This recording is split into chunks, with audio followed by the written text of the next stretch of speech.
Ukraine is turning to its prison population to fill the ranks of its waning infantry in the fight against Russia. Daki koidi bala syak setslung an pa ya kuntma kari Ukraine persya iya kari Russia. Pejing syak akhir tma kari Ukraine haki sipai jung kari Russia. Menta kalak kenjo syak arsnam. Henry 4 idon dak banong bahkan kuno naba hadu menta ka jingya herba markliang dang ya biteng man kasi. Kari Ukraine menta kalak kamat ya ke jingya kenu jing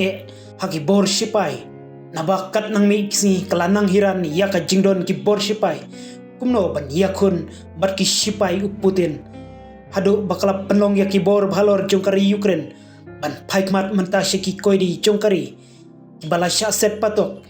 kumno ban ailat yaki kat ki badon kamon ban let yakun syakate katma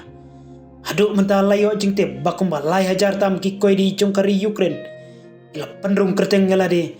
banyo jing hikai kumno ban let yakun persya bat ki sipai ka Russia ki bala thombor klem ka jing sosyo para brio shu loong ba kumba arpunyo hajar ngut ki koidi menta ilapan kre yalade kumno ban yasono bat ki por sipai kari kat kum ka jing pentip jung olina sosia babat ya kakam kum deputy justice minister hapo jongkari Ukraine Ernest Volva baladon kumba arpunyo snam karta bala syakem naki kamtu kam tem jungu bat menta ubala yarab bantrai haka kam rasyad jungki kodi